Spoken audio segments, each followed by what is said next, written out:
ఆరోగ్య శాఖ మంత్రి దామోదరి రాజనరసింహ అడుగుజాడలో ప్రజాసేవే లక్ష్యంగా రాజకీయాల్లో అడుగుపెట్టి బచ్చలేని నాయకుడిగా పేరు తెచ్చుకున్న జోగిపేట మున్సిపాలిటీ 13వ వార్డు కౌన్సిలర్గా ప్రజలకు నిరంతర సేవ చేసి ప్రభుత్వ పథకాలకు ఎలాంటి లాభాపేక్ష లేకుండా సరైన లబ్ధిదారులకు అందించి సోమవారంతో తన పదవీ కాలాన్ని విజయవంతంగా పూర్తి చేసుకున్న రంగా సురేష్ జోగిపేట మున్సిపల్ పరిధి ప్రజలు సగర్వంగా వేడుకొలుపులతో నేడు వారికి వినమ్రపూర్వక అభినందన సభ ఏర్పాటు చేయడం జరిగింది.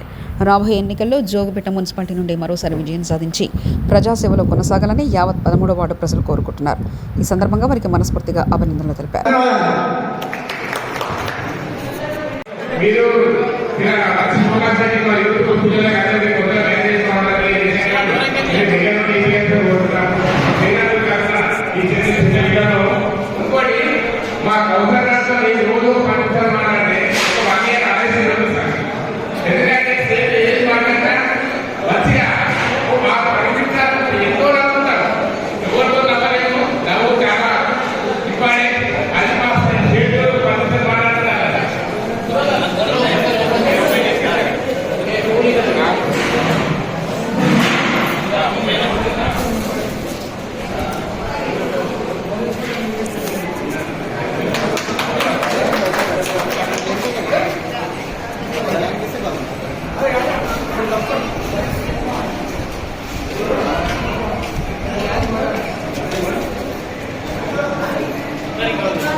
అందరూ పిల్లలు కూర్చున్నప్పుడు మనం జాగ్రత్తగా ఐడెంటిఫై చేసి ఆ జాగ్రత్త నేను అది ఏర్పాటు చేస్తాం. ఏర్పాటు చేసి మనం ఇంటిని మన 150 ఇల్లు ఉంది, దానికి జాగ్రత్తగా చూసుకుంటే మనం అందరికీ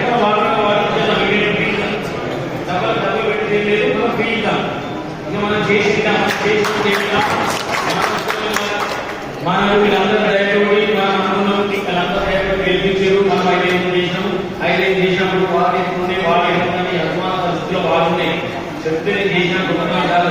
ఇక్కడ ఏ పక్కన ఉన్నది సాధారణ ఓడిపోయి ఇక్కడికి ఈ రోడ్డు స్టార్ట్ ఈ రోడ్డు పెట్టాము. ఈ రోడ్డు పెట్టి ఈ రోడ్డు నుంచి మనం